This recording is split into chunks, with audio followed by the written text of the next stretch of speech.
It has been another day of new twists and hundreds more pages of documents released in the impeachment inquiry. Our Lisa Desjardins and Yamiche Alcindor are here to help us break it all down and understand it. So to both of you, hello.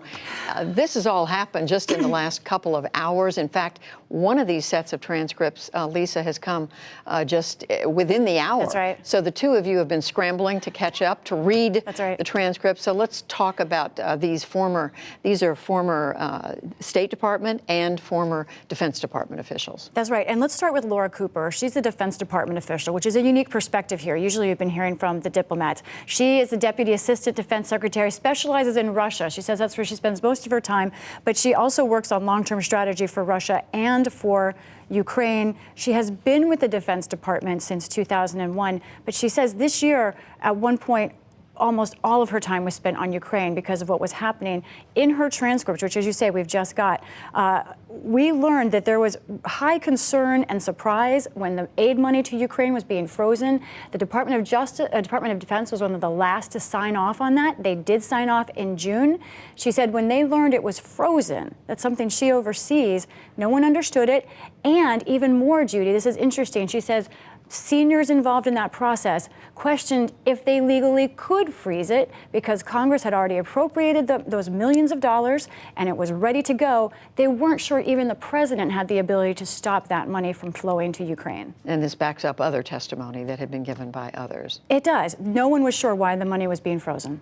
So, Yamiche, as we mentioned, still more testimony from one current State Department and one former State Department official. Yeah, so the next person whose transcript was released today is Christopher Anderson. He's a special advisor for Ukraine negotiations. He's also a career foreign service officer, and he was an aide to Kurt Volker, who was the U.S. envoy to Ukraine at the time. So he says that he essentially is filling in the gaps with this irregular channel that Rudy Giuliani and others had when it comes to our relationship with Ukraine and the U.S. policy with Ukraine. He says that Rudy Giuliani was seen as an obstacle to both increasing relationships with Ukraine, but also as an obstacle when it comes to pressuring Russia. The other thing is that he has a conversation with William Taylor. Now, that's the current U.S. ambassador to Ukraine. And they both say, look, we should not be pushing for any sort of individual investigations. They don't mention the Bidens by name, but they say anything having to do with that is really not something that the U.S. should be involved in.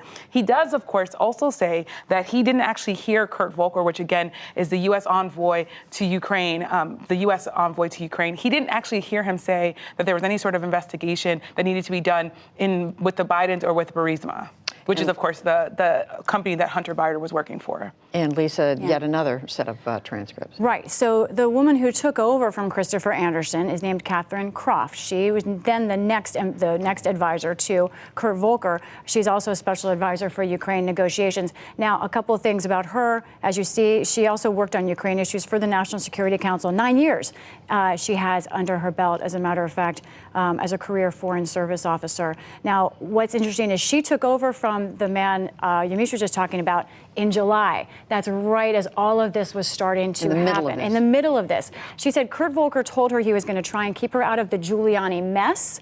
However, she also said Kurt Volker came to her about this idea of asking Ukraine for an investigation and asked her, have we ever done this before? Meaning, has the United States ever asked another country for an investigation like this? It was that exceptional to them. One other note. The timeline just expanded with her testimony. She said that there was another package of Ukrainian aid back in 2017. At that point, one agency had objected to that Ukrainian aid. It was Mick Mulvaney when he ran the Office of Management and Budget. And she testifies that Mulvaney didn't like the aid then because he was worried about what Russia would think. The whole point of this aid is to protect Ukraine from Russian aggression. But here was Mulvaney trying to protect or worried about what Russia thought. With a different set of priorities. And just quickly, Yamiche, Mick Mulvaney, speaking of him, over the weekend we learned he is trying to join the lawsuit by former National Security Advisor John Bolton and his deputy, Charles Kupperman, who are appealing whether they should testify before Congress. So the acting chief of staff, Mick Mulvaney, is very important to this, a lot for the reasons that Lisa just pointed out. There are officials and witnesses pointing to Mick Mulvaney in their testimony testimony saying he was part of the White House strategy. He was the one that was having these conversations.